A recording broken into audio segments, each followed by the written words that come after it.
देखिए हर खबर यहीं पर, सब्सक्राइब कीजिए TV9 भारतवर्ष। यूपी से बहुत बड़ी खबर सामने आई। यूपी के मुख्यमंत्री योगी आदित्यनाथ को जान से मारने की धमकी दी गई। पुलिस हेडक्वार्टर में यह धमकी भरा मैसेज भेजा गया है। कौन है सीएम योगी को धमकी देने वाला यह शख्स? पूरी खबर देखिए इस रिपोर्ट में। कोरोना काल में भी शैतानी दिमाग वाले लोग अपनी आदतों से बाज नहीं आ रहे। यूपी के सीएम योगी आदित्यनाथ को एक बार फिर जान से मारने की धमकी दी गई है। बताया जा रहा है कि सोशल मीडिया प्लेटफॉर्म व्हाट्सएप के जरिए सीएम योगी आदित्यनाथ को जान से मारने की धमकी मिली है। सीएम योगी को मिली धमकी के मद्देनजर लखनऊ के गोमती नगर थाने में मुकदमा दर्ज किया गया है। यूपी के सीएम योगी आदित्यनाथ को मिली बम से उड़ा देने की धमकी। मामला लखनऊ से है, जहां कल देर रात डायल 112 के नंबर पर एक शख्स ने व्हाट्सएप करके धमकी दी कि वो यूपी के सीएम योगी आदित्यनाथ को बम से उड़ा देगा, क्योंकि वो एक समुदाय विशेष के खिलाफ काम करते हैं। दरअसल यूपी पुलिस के मुख्यालय में गुरुवार देर रात लगभग 12:30 बजे एक व्हाट्सएप मैसेज आया। ये मैसेज यहाँ के सोशल मीडिया डेस्क के नंबर 7570000100 पर आया था। मैसेज में लिखा था, मैं सीएम योगी को मारने वाला हूँ। इस मैसेज के आने के बाद यूपी के आला अफसरों को इसकी जानकारी दी गई। ये धमकी मिलने के बाद यूपी के आला पुलिस अधिकारियों के हाथ पैर फूल गए, क्योंकि धमकी डायल 112 के नंबर पर दी गई थी। लिहाजा वहां के इंस्पेक्टर की तरफ से गोमती नगर थाने में मामला दर्ज करा दिया गया है। ऐसा पहली बार नहीं है जब यूपी के सीएम को जान से मारने की धमकी दी गई हो। इससे पहले 4 मई को भी यूपी पुलिस ने बिहार के नालंदा से बिहार पुलिस के जवान को गिरफ्तार किया था। यूपी के रहने वाले इस जवान ने भी सोशल मीडिया पर योगी आदित्यनाथ के लिए धमकी भरा पोस्ट किया था। जाहिर है कोरोना काल में सबसे बड़ा काम लोगों को कोरोना से बचाना है और देश के हर प्रदेश की सरकारें इस वक्त ऐसी ही कोशिश में लगी हुई हैं। लेकिन यूपी में खुराफाती मानसिकता के लोग इस वक्त भी अपनी आदतों से बाज नहीं आ रहे। खबरों में आगे बढ़ेंगे। कोलकाता में भी सुपर साइक्लोन ने भारी तबाही मचाई है। यहां 19 लोगों की जान चली गई है। यहां कितना नुकसान पहुंचा है, इसका जायजा लिया हमारे संवाददाता रविशंकर दत्ता ने। उनकी ताजा रिपोर्ट देखिए। कोलकाता शहर इस स्थिति में है, ना तो यहाँ पे इंटरनेट कनेक्शन है, ना यहाँ पे फ़ोन कनेक्शन है, ना तो यहाँ पे इलेक्ट्रिसिटी कनेक्शन है। 90% जगह पे ट्रैफिक सिग्नल जो है वो धंस चुका है। और आप देखिए यहाँ पे सिविल डिफेंस का जो लोग है चेन सॉ लेके ये पेड़ काट रहा है। ऐसे पूरा रास्ता यहाँ पे पूरा बंद है और पूरा शहर को सचल करने के लिए सिविल डिफेंस, डिजास्टर मैनेजमेंट हर कोई काम कर रहा है। जिस इलाके के में मैं हूँ ये अभिषेक बनर्जी MP अभिषेक बनर्जी का घर के सामने है और देखिए घर का हाल यहाँ पे क्या हालत है। ये देखिए पेड़ जैसे रास्ते पे गिरा हुआ है, यहाँ से चलना भी मुश्किल हो रहा है और लोग जो है यहाँ पे लगातार काम करते जा रहे हैं। तो दादा थोड़ा आपसे बात करना चाहेंगे, कब से काम कर रहे हैं यहाँ पे? हो सके आज सुबह तो हम फिर से आए हैं, कल रात को भी थे, फिर से अभी काम कर रहे हैं।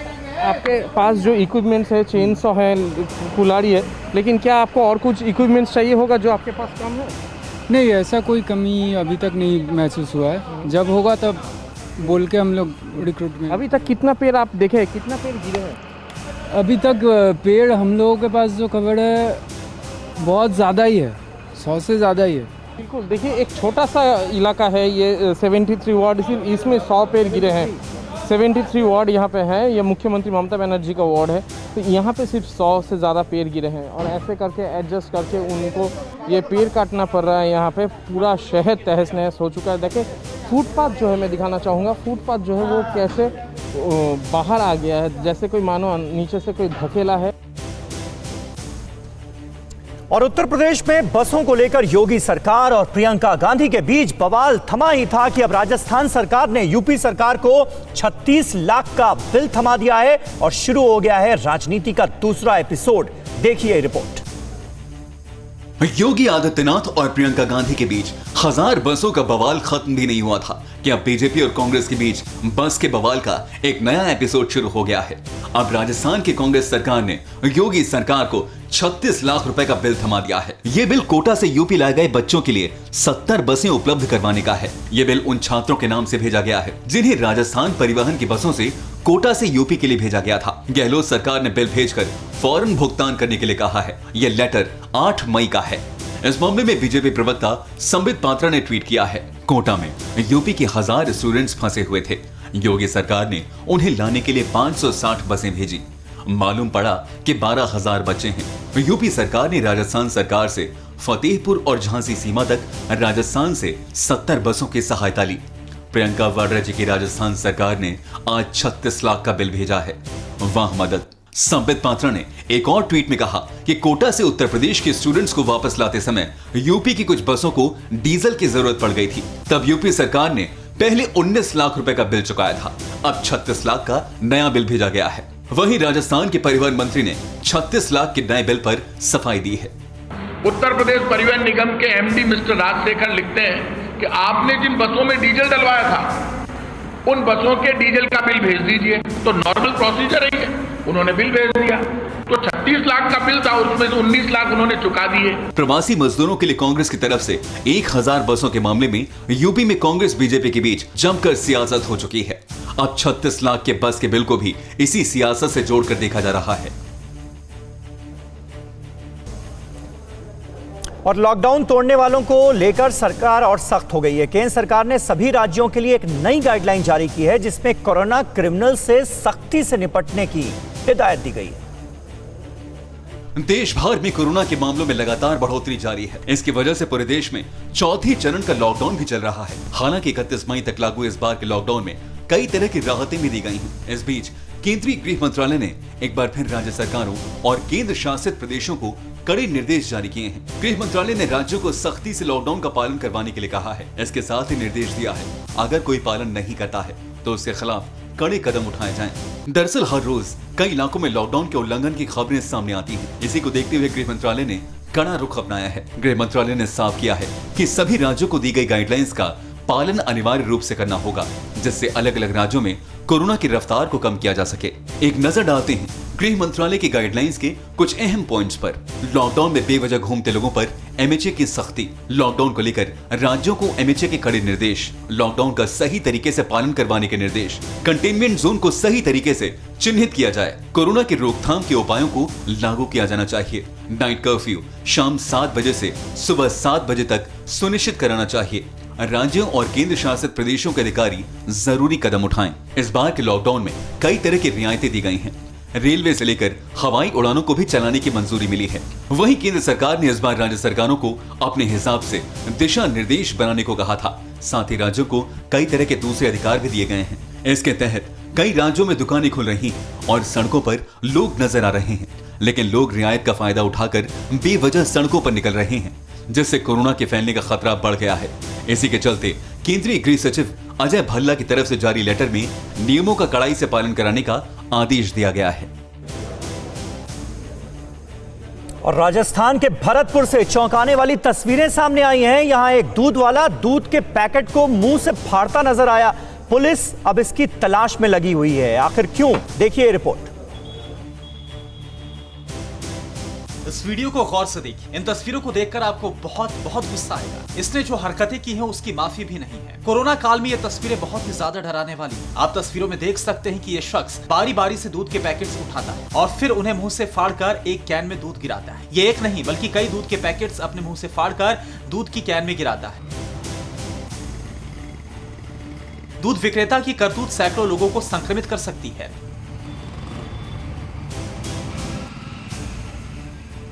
ये तस्वीरें राजस्थान के भरतपुर से आई। कैमरे में कैद ये घटना मथुरा गेट थाना क्षेत्र में बिजली घर चौराहे के पास एक दूध के बूथ की है, जहां दूध बेचने वाला वहां पर अपनी बाइक पर दूध की टंकियों को लेकर पहुंचता है और फिर जब दूध टंकियों में दूध कम पड़ जाता है तो दुधिया बूथ से कई दूध की थैलियां खरीदता है और फिर उनको अपने दांतों से काटकर दूध को टंकियों में भरता है। ये दूधिया इस दूध को इसके बाद शहर में घर घर जाकर बेचता है। जिस तरह से दूधिया अपने दांतों से दूध को छूकर टंकियों में भरकर लोगों को घर घर बेचता है, उससे सैकड़ों घरों में कोरोना संक्रमण आसानी से फैल सकता है, जो न केवल शहर वासियों के लिए बड़ी मुसीबत साबित हो सकता है बल्कि इससे जिला प्रशासन की चिंता भी बढ़ सकती है। अभी ये टाइम ज्यादा हो चुका है क्योंकि वो दुकान भी बंद हो चुकी है और वो भी नहीं है, तो कल इसकी जांच करके कार्रवाई की जाएगी। आपको बता दें कि भरतपुर जिले में कोरोना संक्रमित मरीजों की संख्या 130 तक पहुंच चुकी है, जिसमें 4 कोरोना संक्रमित मरीजों की मौत भी हो गई है। मगर इसी बीच एक दुधिया की करतूत का चौंका देने वाला वीडियो पूरे शहर को परेशान कर रहा है। कोरोना काल में ऐसे लोग समाज के लिए बड़े दुश्मन हैं। जहां पर्सनल डिस्टेंसिंग की बात होती है, ऐसे में कितने भी नियमों का पालन किया जाए, कोरोना फैलने से रोका नहीं जा सकता। और अब कोरोना के इलाज के लिए दवा और वैक्सीन पर अच्छी खबर का पूरी दुनिया को इंतजार है। लेकिन इस बीच कोरोना को हराने वाले आगरा के होम्योपैथिक मेडिकल कॉलेज के प्रिंसिपल का जोश हाई है। पूरी दुनिया कोरोना की वैक्सीन बनाने में लगी हुई है। कई देशों ने दावा किया है कि उन्होंने कोरोना का इलाज ढूंढ निकाला है, लेकिन अब तक उसका सफल परीक्षण नहीं हुआ है। लेकिन क्या आयुर्वेद ने कोरोना का इलाज संभव कर दिखाया है? क्या आयुर्वेद में कोरोना को मात देने की शक्ति है? ये हम इसलिए कह रहे हैं क्योंकि कोरोना काल में आगरा से एक अच्छी खबर आई है। आगरा के नेमिनाथ होम्योपैथिक मेडिकल कॉलेज का दावा है कि 5 से 7 दिन में कोरोना मरीज कोरोना से मुक्त हुए हैं। दावा है कि इस मेडिकल कॉलेज ने अब तक 42 लोगों को होम्योपैथिक की दवा से संक्रमण मुक्त किया है। अभी पहले चरण का ट्रायल पूरा हो गया है, जिसमें जितने भी रोगी थे उनको 2 से 3 दिन में सारे सिम्टम्स समाप्त हो जा रहे हैं। आपको बता दें कि आईसीएमआर और आयुष मंत्रालय की परमिशन के बाद फिरोजाबाद के एफएच मेडिकल कॉलेज में कोविड-19 मरीजों पर ट्रायल शुरू किया गया था, जिसके अच्छे नतीजे आए हैं। ट्रायल के सफल होने के बाद भारत के दूसरे राज्यों में जहां कोरोना संक्रमण के ज्यादा मरीज हैं, वहां काम करने को लेकर इजाजत मांगी गई है, ताकि देश के दूसरे राज्यों में भी इलाज शुरू किया जा सके। Neminath homeopathic medical research college ने अपने खर्च पर काम किया है। अभी तक जितने भी प्रदेश में आरटीपीसीआर टेस्ट हो रहे थे, वो सारे तीसरी बार में, चौथी बार में नेगेटिव हो रहे थे। मतलब 4 हफ्ते 6 हफ्ते लग रहे थे। ये पहली बार ऐसा हुआ है कि सारे पेशेंट्स का 1 हफ्ते में नेगेटिव आ गया। तो इसको पुनः जांच की गई, सारे पेशेंट की फिर पुनः जांच की गई, जिसमें लगभग सारे पेशेंट दोबारा नेगेटिव पाए गए हैं। शास्त्रों में भी आयुर्वेद की ताकत को बताया गया है। ऐसे में अगर आगरा के इस आयुर्वेदिक संस्थान ने कोरोना के मरीजों को इतनी जल्दी ठीक करने का दावा किया है, तो ये तरीका देश के हजारों मरीजों के काम आ सकता है। और लॉकडाउन 4 में अब स्टेडियम और स्पोर्ट्स कॉम्प्लेक्स को खोलने की भी इजाजत दी गई है। हालांकि इन जगहों पर दर्शकों के आने पर पूरी तरह पाबंदी है। दिल्ली के Commonwealth games village sports complex से ये ताजा रिपोर्ट देखिए। इस वक्त हम मौजूद है अक्षरधाम के पास कॉमनवेल्थ गेम्स विलेज के स्पोर्ट्स कॉम्प्लेक्स में। आपको बता दें ये स्पोर्ट्स कॉम्प्लेक्स खुल चुका है। ज़्यादा जानकारी के लिए हम इस बातचीत करेंगे यहाँ के मैनेजर से, विजेंद्र सिंह जी। यहाँ पे स्पोर्ट्स कॉम्प्लेक्स खुलने का फैसला सरकार ने लिया, रियायतें दे दी है, लेकिन किन बातों का ध्यान आप दे रहे हैं यहाँ पे? यहाँ पे हम बेसिकली कुछ चीज़ों का हम ध्यान दे रहे हैं। जैसे ये जो अभी फैसिलिटी हमने खोला है, सिर्फ मेंबर्स के लिए खोला है। जो हमारे यहाँ के मेंबर्स हैं परमानेंट, उन्हीं के लिए ये फैसिलिटी हमने खोला हुआ है। ये स्पोर्ट्स कॉम्प्लेक्स का एंट्री गेट है। आप दिखाना चाहेंगे आपको कि यहाँ पर सबसे पहले शूज़ को सैनिटाइज करने की व्यवस्था है। उसके बाद ये हाथ को सैनिटाइज करने के लिए यहाँ पे लगाया गया है कि आप हाथ सैनिटाइज करके, शूज़ सैनिटाइज करके ही अंदर चल सकते हैं। ये अंदर जाने का रास्ता है।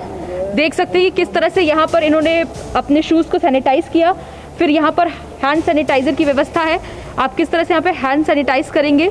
और यहाँ पे जो मेंबर्स हैं वो यहाँ पर ऑनलाइन बुकिंग कराने के बाद यहाँ पर खेलने के लिए भी आ रहे हैं। तो तस्वीरें आपको दिखाना चाहेंगे सबसे पहले बैडमिंटन हॉल की, कि यहाँ पर भी जो कुछ लोग हैं, जो मेंबर्स हैं, वो पहुँच रहे हैं और यहाँ पर खेल रहे हैं। तो किन बातों का ध्यान आप कोर्ट में रख रहे हैं? आप हमें अंदर चल के तस्वीरें दिखाई। हम देख रहे हैं कई सारे कोर्ट्स बने हुए। तो अभी फिलहाल कितने लोगों को परमिशन दे रहे हैं? अभी हमने यहाँ पे 6 टोटल, हमारे पास 12 कोर्ट है, उनमें से 6 कोर्ट हमने खोला हुआ है।